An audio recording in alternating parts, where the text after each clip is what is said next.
Hello, everybody, and welcome back to Com Chats, a channel where I, Addie, talk about human communication theories in a more simplistic or everyday application way.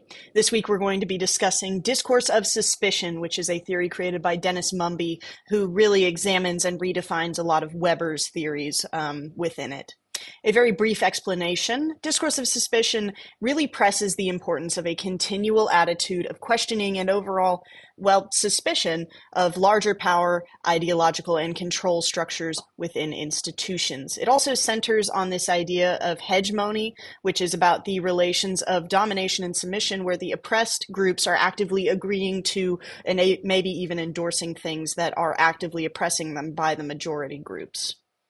Why did I select this theory? While I am far from a conspiracy theorist, I have always been more than a little bit skeptical of actions that may be very obviously oppressive to minority groups, but seem to be actively supported by everybody.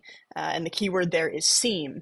In my life, this appears a lot as sexist comments being super normalized in schools, workplaces, etc., even when they appear harmless. One phrase that I hated growing up was, "I'm looking for a strong boy to pick up or move something heavy, to carry chairs or clean things up." I was always the person who really wanted to get in on that action, as I love picking up stuff.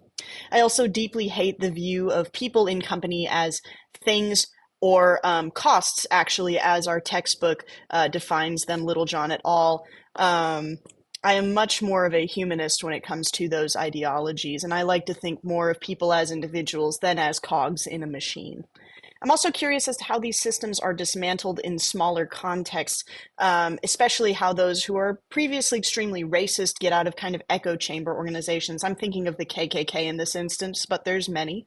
Do they become curious by individual interactions, or are they cast aside by the organizations themselves?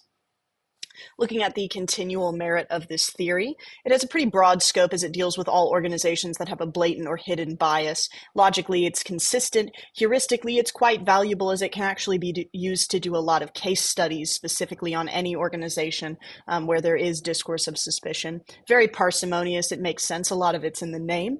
Utility would be in any organization-based study. Testability, as long as you have concrete evidence, I think this is a very testable theory. And test of time. It was created by Mumby in 1997 and is still pretty broadly cited by other people, so I would say that it has actually been quite standing well. A couple of research ideas that I had while doing some research into this theory. How do schools take advantage of DEI, diversity, equity, inclusion, to increase enrollment? So what types of students are being put into loans? And is there a heuristic that we're seeing more commonly that's being targeted? Second of all, I'm really interested in how science fiction and dystopian novels actually critically examine institutions using discourse of suspicion. The one novel that popped into my head immediately was George Orwell's 1984, and how the bigger institution is questioned by the main character. I'd say this theory is very valuable to anybody who's part of a larger system that has components or power structures that they don't quite understand, whether it be a corporation, a state, or a national government.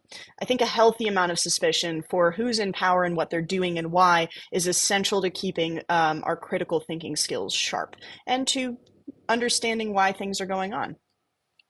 In conclusion, today we have discussed Mumby's discourse of suspicion theory, its definition and overall merit, and potential future research capabilities that I see in it.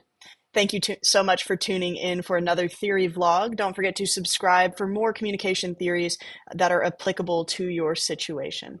Thank you, and I'll see you all soon.